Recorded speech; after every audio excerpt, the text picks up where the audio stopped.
Olá, boa noite. É uma satisfação imensa nós estarmos aqui em mais uma vez reunidos, rogando ao Cristo, ao nosso Senhor Jesus, que nos abençoe, que nos inspire mais uma vez, para que nós possamos juntos refletir um pouco mais sobre a sua mensagem a todos nós, contando com o amparo de Emmanuel, o benfeitor, né, tão maravilhoso que o Cristo nos concedeu, nos orientando aqui em tantas obras trazidas por intermédio do nosso querido Chico Xavier. Muito obrigada à casa pelo convite e a oportunidade que nos é concedida. Muito obrigada. Nós hoje temos o tema, né? O tempo. E é, assim, um prazer imenso para o nosso coração ter a oportunidade de trazer o estudo desta lição, titulada O Tempo, a lição número 1 do livro Caminho, Verdade e Vida. Então, nós vamos iniciar recordando, né, a mensagem de Paulo aos Romanos, quando ele fala no capítulo 14, versículo 6, né, assim: aquele que faz caso do dia, para o Senhor o faz. Né?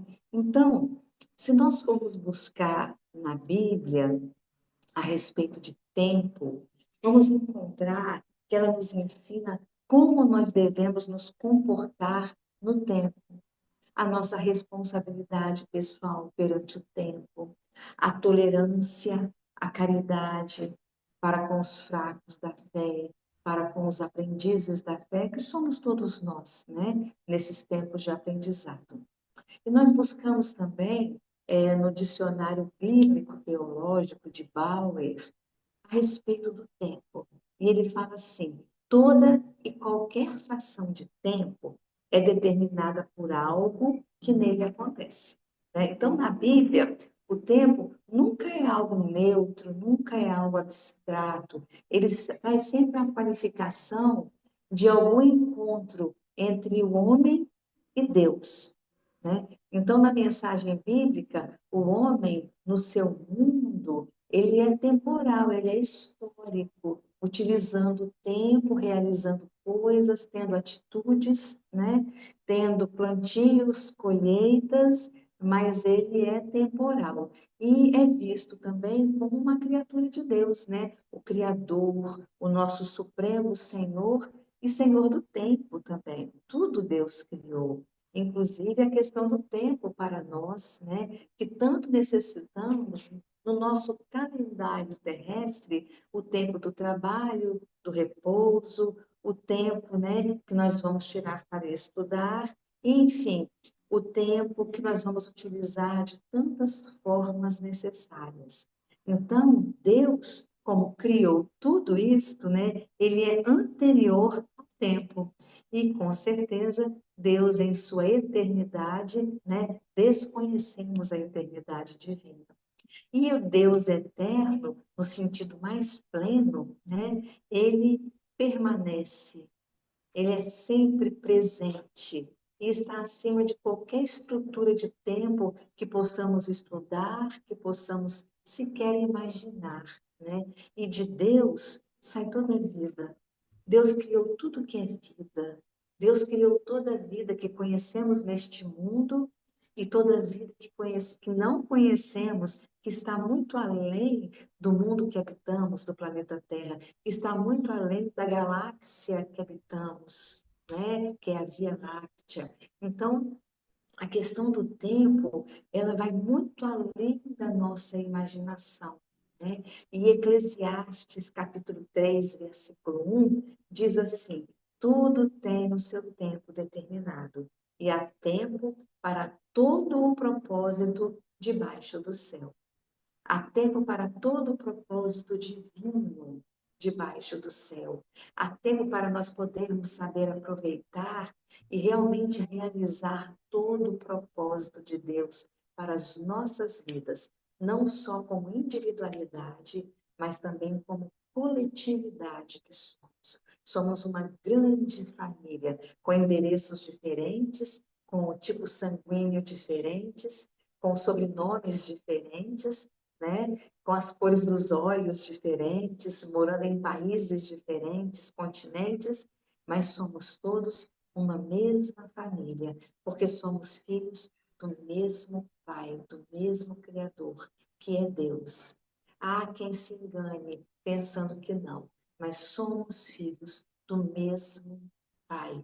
E um dia haveremos de entender essa forma grandiosa que Deus estruturou toda a sua criação, nos colocando todos como verdadeiramente irmãos uns dos outros.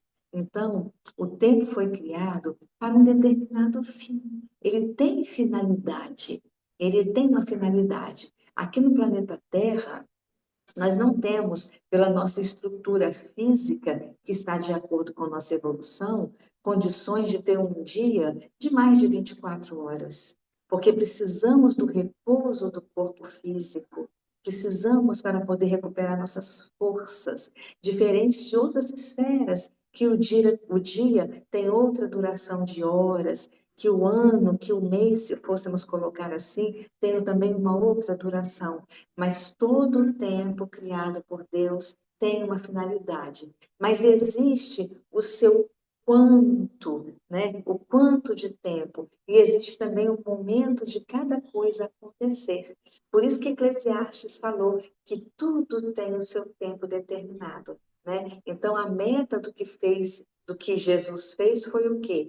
Foi libertar a existência humana do presente mundo mal. Lembra quando fala dos fins do tempo, né? Então, a meta de Jesus foi nos libertar, nós, criaturas humanas que habitamos esse planeta Terra, né? É nos libertar desse mundo presente, desse mundo, vamos botar entre aspas, né? Esse mundo mal presente, esses sentimentos que ainda temos que não são bons. Então, a meta do Cristo é nos libertar deste presente mundo onde ainda o mal existe. O presente mundo significa esse curso de mundo, entre aspas, sem Jesus no entendimento, sem seguir a pauta que Jesus nos deixou, o roteiro de vida que Jesus nos deixou. Esse mundo que muitas vezes ignora, desculpa, a palavra não é ignora, porque todos temos conhecimento da vinda do Cristo. O mundo que ainda não se dedicou a buscar compreender mais profundamente a mensagem de Jesus, a entendê-la e realmente buscar vivenciá-la no nosso dia a dia, nos nossos sentimentos, pensamentos e ações. Então, a meta de Jesus é nos libertar desse presente mundo, onde ainda o grande equívoco, o erro, a falta, a ignorância no sentido de desconhecer profundamente a mensagem de Jesus, nos leva a cometer atos que são contrários à bondade.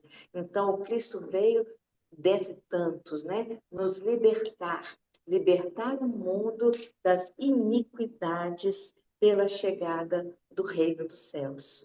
No livro Boa Nova, ele fala que veio trazer para nós o Rei dos céus aos nossos corações, pela obra divina a se realizar em nossos corações. Então, o tempo presente, ele vai se aproximando do seu fim. O tempo presente de quê? Do tempo de um presente de mundo que ainda existe muito daquilo que não é bom, de muitos sentimentos que não são bons, de muitas atitudes que não são boas. Esse mundo de iniquidades presente, ele está se aproximando do seu fim pela chegada do reino dos céus, anunciada, explicada e exemplificada pelo nosso bom mestre Jesus Cristo, o nosso Senhor. Então, o agir de Deus na nossa história, né? Como que é? O tempo, ele sempre foi qualificado por determinados acontecimentos, né? E foi no aparecer de Jesus Cristo que o tempo recebeu o seu preenchimento decisivo. Nós víamos tendo bons exemplos, mas como Emmanuel nos explica, com fragmentos, né? Exemplos de bondade, mas com fragmentos, com lapsos de falta, porque aqueles que trouxeram esses bons exemplos ainda eram espíritos, por mais discípulos do Cristo que fossem, mas ainda também estavam na sua fase de aprendizado e cometeram alguns lapsos, por menores que tenham sido. Né? Agora, o exemplo maior de preenchimento decisivo, né, foi quando Jesus veio pessoalmente ao mundo nos trazer as leis divinas pelos seus lábios diretamente aos homens e pelo seu exemplo, pelos seus gestos, pelas suas mãos, pelos seus pés, a exemplo aos nossos olhos vistos. E o conteúdo válido para todo sempre. Todo o conteúdo da mensagem de Jesus tem validade para sempre. Por quê? Porque ele traz o conteúdo da mensagem divina. A mensagem divina é perfeita porque Deus é perfeito. Então, ela não se acaba, ela não sofre modificações. Ela é única, ela é perfeita, é imutável, né? Então, tudo com Jesus, né, com referência ao tempo, recebeu uma qualificação nova. E Marcos, lá no capítulo 1, versículo 15, ele fala assim, e dizendo, o tempo está cumprido e o reino de Deus está próximo. Arrependei-vos e crede no evangelho de Jesus. Né? Então, olha só, cumpriu-se o tempo, o reino do céu chegou. Né? Daí, então, nós damos ao presente essa perspectiva de urgência de quê? De uma conduta social mais voltada para a ética, né? Porque a salvação, nossa, nos salvar de quê? De nós mesmos, das nossas próprias iniquidades, dos nossos próprios erros, do nosso próprio orgulho, vaidade, egoísmo, falta de compreensão, falta de sensibilidade para com o nosso próximo, que é o que hoje no mundo estamos sentindo particularmente muita falta. Falta de uma pessoa ter um pouco mais de sensibilidade com relação a uma, duas, as outras que estão à sua volta. Sermos mais sensíveis com o nosso próximo. Né? Então, essa salvação, ela está presente no tempo. E a presença, ela é definitiva porque ela transcende toda medida de tempo. Por que ela transcende? Porque para Deus não existe presente, passado e futuro. Existe o quê? Eu vou ser meio redundante, né? Tem a existência. Nós existimos, né? Então, de alguma forma, o passado, o presente e o futuro não existiriam, mas precisamos dessa referência. É necessário essa referência. E a primeira carta de Paulo aos Tessalonicenses, no capítulo 5, versículos 5 e 6, ele diz assim, porque todos vós sois filhos da luz e filhos do dia. A luz é essa simbologia na fala do que é bom, de Deus, do que é justo, do que é belo, do que é correto. A mesma coisa do dia. Quando se fala em luz, em dia, nós estamos falando do alimento espiritual salutar, que nos nutre. Nós estamos falando de vida, de existência. Nós estamos falando do bem-querer, do amor. Né? E também diz assim, não dormamos, pois, como os demais, mas vigiemos e sejamos sóbrios, né? Quer dizer, e não devemos viver o tempo dormindo, né? Mais despertos, acordados, conscientes, mas conscientes não é só assim, dormindo e acordado. Não, é conscientes, acordado no sentido de conscientes, conscientes da vida, conscientes do que estamos fazendo, do que estamos buscando, do que estamos realizando, conscientes dos nossos atos, de realmente agirmos de forma consciente, isto é, raciocinamos, decidimos e vamos fazer. Diferente de uma ação inconsciente, por exemplo. Ah, gente, quando eu vi já tinha feito. Não, quando eu vi, eu já tinha falado, aí já foi, aí não tem como. Quando eu vi, nem pensei. Quando eu vi, eu já tinha dito, né? E agora como é que eu vou fazer, né? É uma atitude inconsciente, diferente de nós decidirmos o que vamos falar, a hora que vamos falar, como vamos falar e agirmos assim. É uma atitude o quê? De quem está desperto, acordado, consciente, sóbrio, né? Então, a salvação desde há muito tempo, ela vem sendo predita pelos profetas, né, exatamente aos que são discípulos do Evangelho, né, numa forma de promessa pelos profetas. Por exemplo, o agricultor, depois do trabalho feito, ele tem que esperar o quê? O fruto precioso surgir na terra. Os profetas vieram, anunciaram o Cristo, anunciaram a vinda de Jesus e quantas realizações foram feitas por Jesus, tudo já planejado, programado, organizado, né, pelo mundo superior.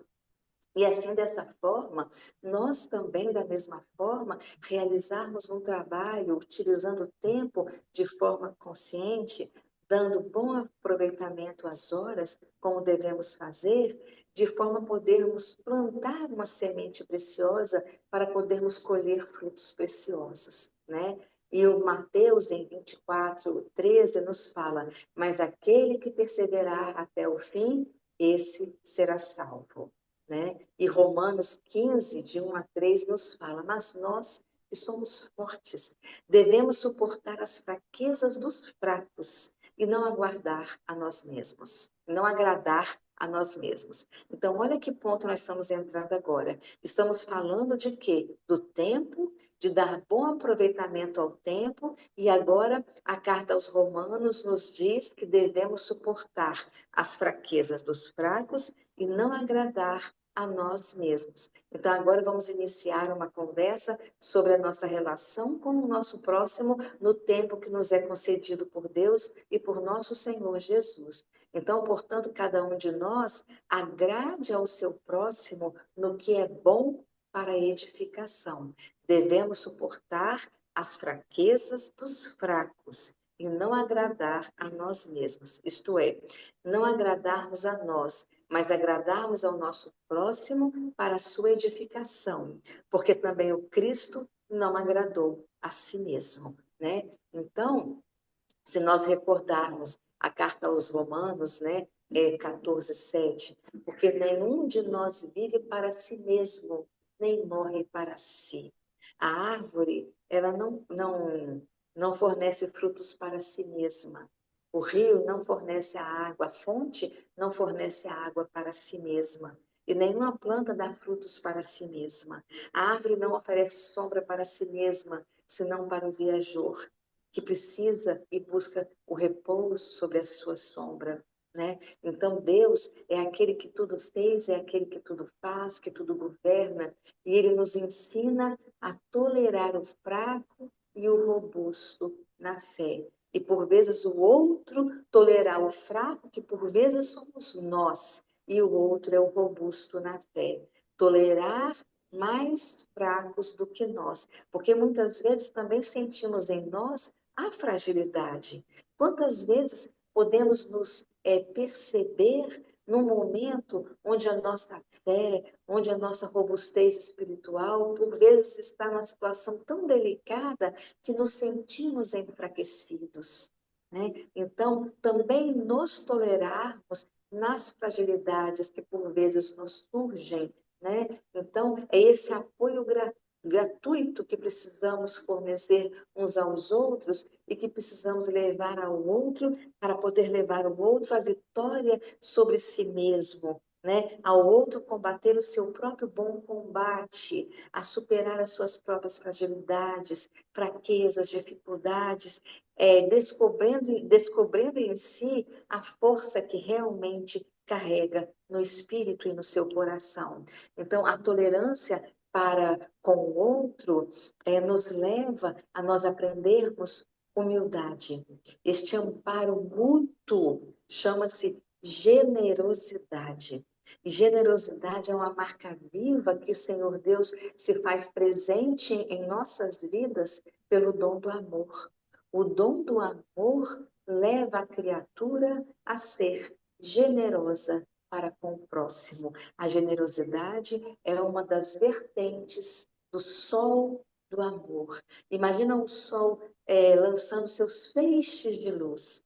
Cada feixe uma virtude. E um desses feixes chama-se generosidade. É uma das formas que o amor tem de se manifestar e de chegar ao outro coração. Então, acolhei ao que é débil na fé, porém, não para discutir opiniões, né? Não é para ficar debatendo opiniões de forma nenhuma, né? Allan Kardec, nas suas obras básicas, ele nos fala de trabalho, de solidariedade, de tolerância. Ele nos fala desse compartilhar a vida com o outro, compartilhar o aprendizado com o outro. Ele nos fala de afeição, de estima, né? Então, sempre existe nas almas, mais ou menos, né, conforme a posição evolutiva de cada um de nós, sempre tem afeição, sempre tem estima que podemos compartilhar uns com os outros. E aquele que tem a fé um pouco mais frágil, e porventura esse aquele somos nós, né?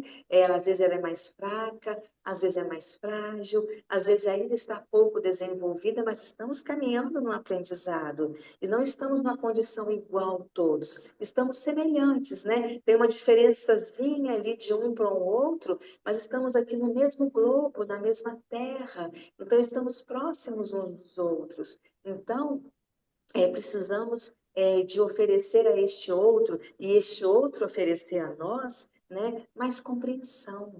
Né? Mais compreensão. Aquele que se percebe um pouco mais forte em alguma coisa do que o outro, precisa fornecer ao outro mais compreensão. A quem mais é dado, mais será cobrado. Né? E nessa escola de Jesus, nessa escola de evangelho, é o que estamos aprendendo no evangelho. Né? Não impormos a nossa ideia, aqueles que porventura não têm meios de muito raciocinar e de muito compreender, de muito julgar por si mesmos, mas é do compartilhar, do levar ao entendimento, do levar à compreensão do outro, elevando ao outro, promovendo o outro nessa ascensão espiritual. Né? Assim como os benfeitores fazem conosco. Por que estamos com essa leitura, por exemplo, hoje? Porque nada disso é do meu pensamento. Nós buscamos nas obras dos benfeitores que vieram com a sua generosidade nos ensinar aquilo que precisamos aprender. Então, a nós que ainda estamos caminhando em aprendizado, né, essa mensagem nos livros, através de Chico Xavier, né, e de outros médios que vieram trazendo aquela mensagem dos amigos espirituais de uma condição superior à nossa, e daqueles que estão iguais, nos trazendo seu exemplo. Olha, não façam como eu fiz, eu ainda estou aprendendo, eu falhei nisso, nisso, nisso, nisso, não façam o mesmo caminho, ouçam os benfeitores. Então, quanta generosidade do mundo espiritual para com todos nós. Né? Então, é falta de caridade não sermos solidários, é falta de caridade com o nosso próximo não buscarmos ter tolerância, né? E tolerância é filantropia. Né? O que é filantropia? É esse grande amor pela humanidade, é a caridade, é a generosidade, é a tendência a nós ajudarmos aqueles que precisam um pouco mais do que nós, sem interesse próprio. Não é isso? A tolerância é essa harmonia de sentimentos que se harmoniza com o bom senso, com a disciplina. É Jesus que vem e nos abraça e nos instrui. E nos instrui pelo Evangelho que legou a todos nós, que deixou escrito pelos seus discípulos, para que pudéssemos hoje estar aqui estudando esses versículos, para que pudéssemos hoje, 2000 e tantos anos depois de sua vinda física ao mundo, pudéssemos estar estudando as tuas palavras, santas, santas e imortais. Então, nós nos dedicarmos cada vez mais aos que são mais frágeis do que nós. Essa é a lei. Essa é a lei universal, amparar-nos mutualmente. O mais fraco tem o mesmo direito do mais forte, isto é, o direito de se integrar no amor. E esse amor, ele foi personificado na pessoa de Jesus Cristo e se dividiu em milhares de valores, em milhares de virtudes, pelos preceitos evangélicos. Então, Jesus colocou todos nós na posição de podermos desfrutar deste amor para que a tolerância com aqueles mais fracos do que nós, mais sofredores do que nós, mais famintos do que nós, os nus, os encarcerados, os enfermos, para que pudéssemos partilhar com todos eles a paciência.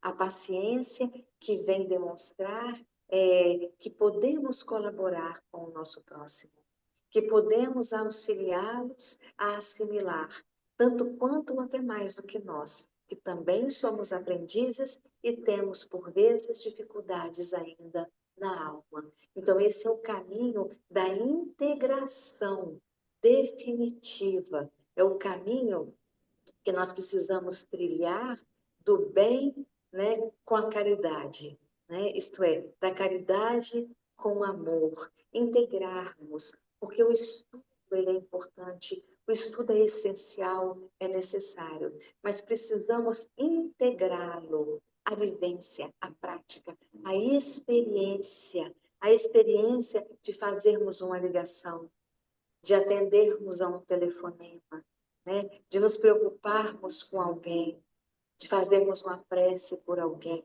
de buscarmos ter no coração o nosso sentimento de compaixão, o nosso sentimento de irmandade, de fraternidade, cada vez mais engrandecido pelas virtudes que vamos desenvolvendo nesse clima de amor que vamos inflando cada vez mais à nossa volta, levando a presença do Cristo pela nossa presença, buscando seguir os passos de Jesus, buscando elevar os nossos sentimentos. E se porventura, meus irmãos, nós nos encontramos em alguma situação onde o nosso sentimento possa, por vezes, entrar numa depressão, isto é, despencar, não ficar tão elevado quanto deveria, nos reconhecermos assim e buscarmos elevá-lo, buscarmos trazê-lo à tona, ainda que ferido, ainda que machucado, ainda que às vezes desatento, mas buscarmos trazer à tona, jogarmos aquela boia da salvação, onde está escrito nessa boia Evangelho, né, o salva-vidas para todos nós, e buscarmos puxar com essa boia aquele que porventura possa estar afundando. E às vezes, quem sabe, nós estamos nessa situação e não nos percebemos. Mas o Cristo nunca deixa de enviar alguém para nos socorrer. Seja um espírito benfeitor, seja um irmão encarnado, também no seu exercício de aprendizado de amor, para vir nos socorrer. E é importante, nesse momento, nós aceitarmos, desenvolver a humildade, para podermos aceitar o amparo daquele que nos busca. É este momento o momento do nosso crescimento. É neste momento, sabendo aproveitar esta situação, este contexto, é que podemos dar um passo acima nesse degrau da escada de Jacó. Podemos subir mais um degrau no nosso crescimento espiritual. Então, esse é esse caminho de integração do bem com a caridade, da caridade com o amor.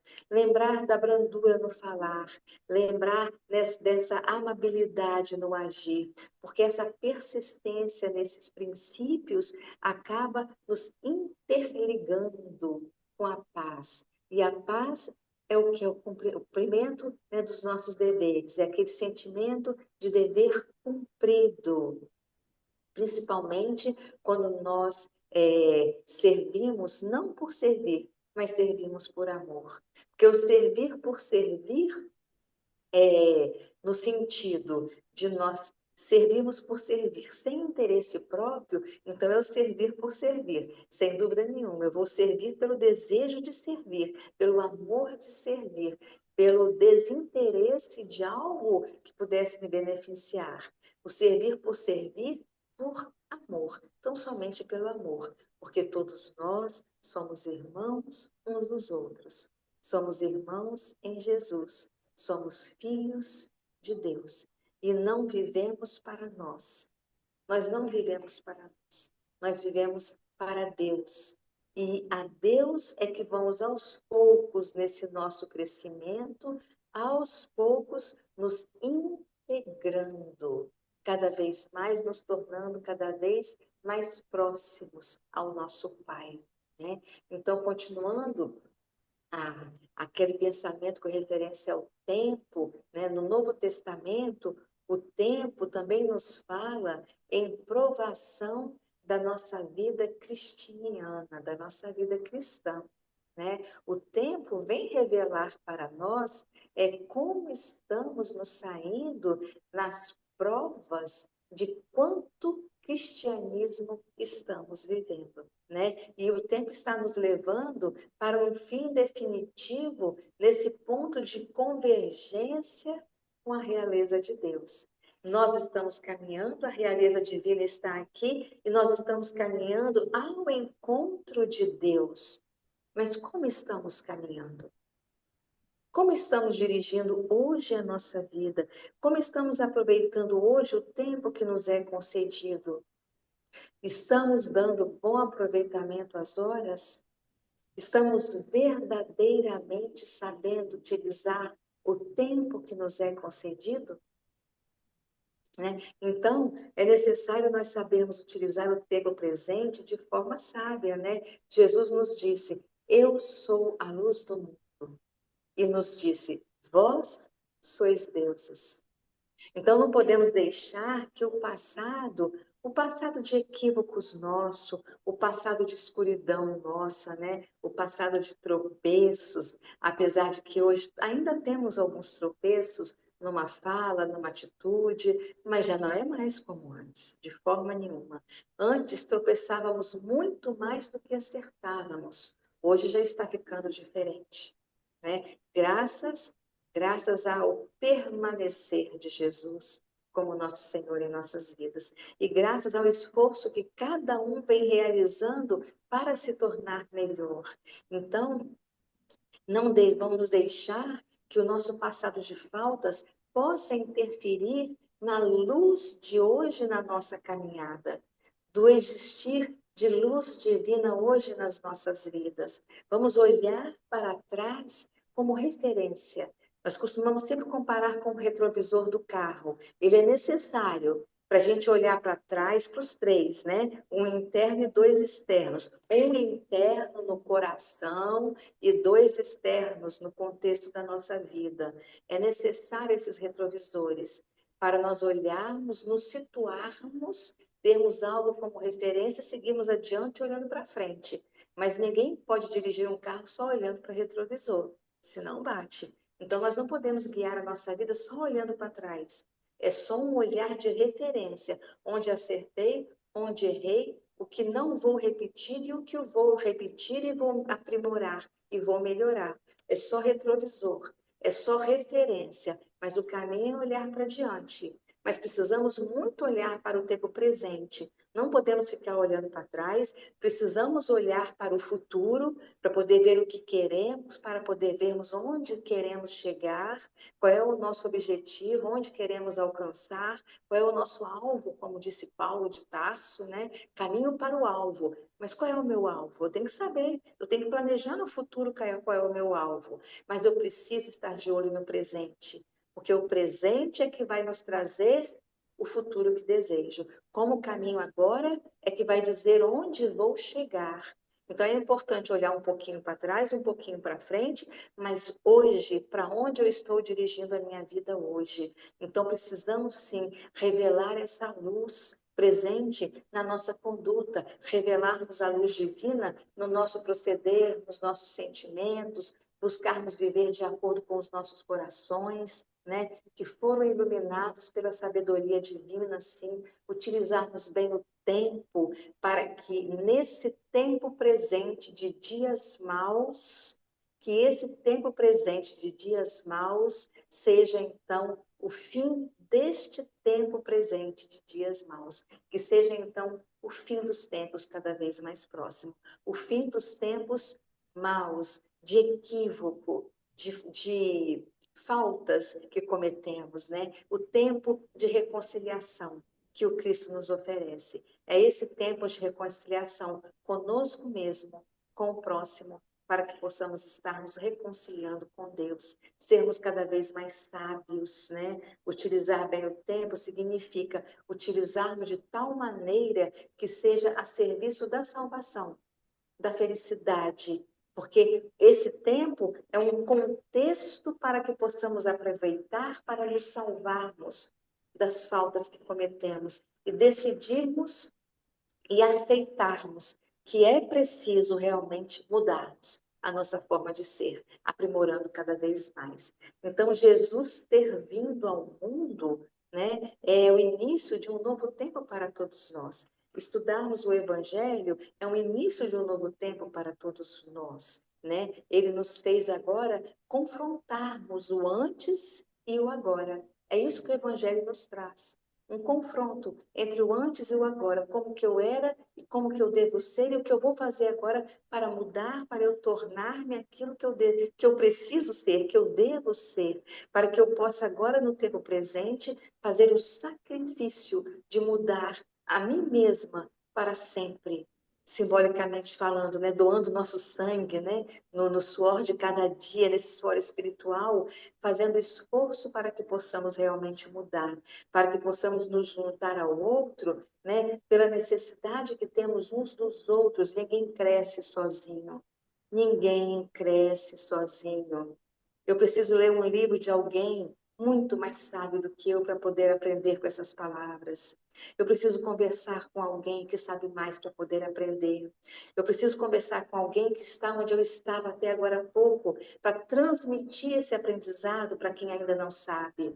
Assim como eu bebo da água de quem me oferece, oferecer essa água para quem também está com sede.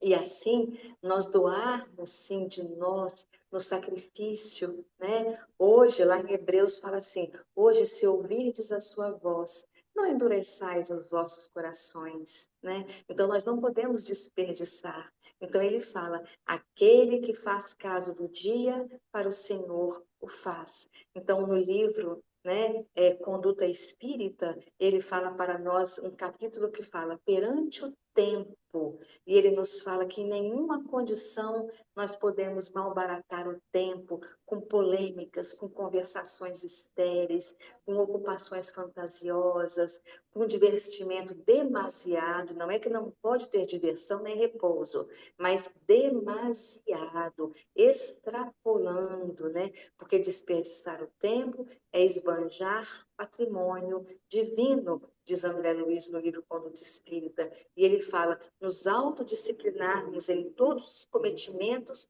que nos predispormos, mas com o necessário discernimento. Fazer muito nem sempre significa fazer bem. Fazer muito nem sempre significa fazer bem. Olha o óbolo da viúva. Né? Então, fugirmos de nós ficarmos chorando o passado, mas nos esforçarmos para reparar as ações que foram menos corretas da nossa parte, porque o passado ele é a raiz do nosso presente, mas o nosso presente é a raiz do nosso futuro. E vamos perguntar de novo, como estamos utilizando o nosso tempo? Vamos nos afastar daqueles pensamentos de aflições descabidas com referência ao futuro. Vamos nos esforçar, planejar, né, buscarmos realizar, mas sem aflição desnecessária. Vamos realizar tudo de forma honesta, né? E o amanhã, ele vai germinar as sementes que nós plantamos hoje. E o quanto possível nós buscarmos executar essas resoluções nos momentos que elas forem surgindo. Porque o amanhã, meus queridos, as nossas possibilidades, elas podem se modificar. neste amanhã, aquilo que talvez não podemos hoje, que não conseguimos, que até tentamos, mas não conseguimos, amanhã podemos conseguir. E mais, amanhã vamos conseguir, porque estamos em evolução. Ninguém retrograda. Nós estamos sempre crescendo para a frente e para o alto. Sempre, sempre para a frente e para o alto. E ainda, mesmo que nós estejamos vivendo assoberbados, né, de realizações, de tarefas, assoberbados de muitas ocupações e responsabilidades, precisamos ficar cada vez mais atentos de não negligenciarmos o bem que podemos fazer em favor do outro, né? O quanto pudermos procurar auxiliar, porque João fala assim: ainda não é chegado o meu tempo, mas o vosso tempo sempre está pronto. Então, neste livro que estamos estudando, neste versículo de Paulo aos Romanos, aquele que faz caso do dia, para o Senhor o faz, caminho, verdade e vida, capítulo 1, né, no qual sentimos nosso coração feliz em poder refletir a respeito sobre o tempo. Olha a sabedoria de Emmanuel. Ele já inicia o 1º capítulo nos dizendo como devemos aproveitar bem o tempo das nossas vidas. É o tema do primeiro assunto, e não é por acaso. Existe um objetivo de Emmanuel ter posto no 1º capítulo. Né? Então, o contexto de Emmanuel, neste item, vai nos dizendo que, devido à maioria das pessoas ainda não ter dado conta dos valores infinitos do tempo, muitos abusam do tempo. Por que essa presunção? Pergunta Emmanuel. Né? Então, ele nos fala que a criação universal é patrimônio de todos nós. E ele ainda fala assim: as harmoniosas circunstâncias que nos surgem devem ser usadas em favor do nosso aperfeiçoamento espiritual. Então, ele diz que as circunstâncias que nos surjam, por mais que a gente não perceba, são harmoniosas. São harmoniosas. E nós precisamos ter a sabedoria de usá-las para o nosso aproveitamento espiritual. E precisamos, sim, contar com o tempo. Mas e se esse tempo estiver sem luz, diz Emmanuel, sem equilíbrio, sem saúde, sem trabalho? E Emmanuel fala: raros são aqueles que valorizam o dia. Muitos são aqueles que aniquilam o tempo, isto é, que perdem tempo, que matam o tempo. Já ouvimos tantas vezes dizer, né? Ah, vou matar um pouco o tempo aqui, porque... E diz alguma coisa. Não, não é matar o tempo. Precisamos dar bom aproveitamento ao tempo, às horas, né? Mas se nós soubermos fazermos dias de iluminação, de harmonia, utilizando esse tempo para o Senhor. Então, no livro da Esperança, Emmanuel também nos fala que o dia a dia, né, nós devemos tê-lo como créditos de tempo. Cada dia são créditos de tempo que o Pai nos concede aos tesouros da nossa vida. E ele nos pergunta: estamos realmente fazendo aquilo que precisamos fazer? Com cada crédito que recebemos, amanhã receberemos um crédito de 24 horas. Que faremos desse crédito de tempo que iremos receber amanhã e depois de amanhã e depois de amanhã? Que faremos com o crédito de tempo que estamos recebendo agora, iniciando mais um mês? Esse crédito de tempo de um mês que estamos recebendo. Esse crédito de tempo de 1 minuto a partir de agora, de 1 hora a partir da hora de agora, que estamos fazendo desse crédito de tempo que a vida nos concede, né? Então, nós trouxemos para todos aqui uma passagem do livro titulado Instrumentos do Tempo. É um livro de Emmanuel, titulado O Minuto. E nós vamos ler alguma coisa para vocês. Ele fala assim: o minuto, dádiva divina, repete-se infinitamente em nossa estrada. Usando-a, é possível realização de surpreendentes milagres em nossa vida. Pede-nos tão somente trabalho, boa vontade, diligência no bem, para trazermos sublimes edificações. A sementeira do êxito, o reajuste da própria alma, o regresso ao caminho de luz, o tesouro do entendimento, a fortuna da sabedoria, a conquista da simpatia, a bênção do dever cumprido. E ele fala assim, eu vou pular um pouquinho, né, para não ficar...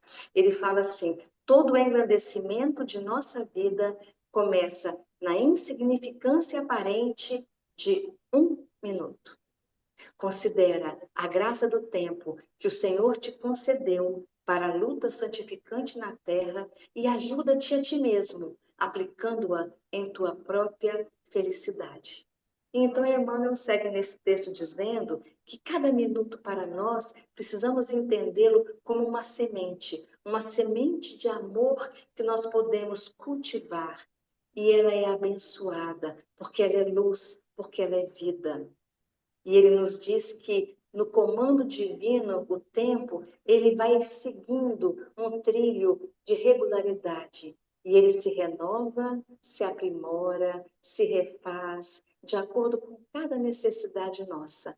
E ele vai sendo cada vez mais por nós, pela consciência que vamos tomando a cada passo da nossa vida, utilizado de forma mais consciente, mais sóbria, mais sábia. Então ele fecha nos dizendo: não permaneças na retaguarda. E nós vamos encerrar pensando, né? Como penso para comigo, também deixamos o convite, né?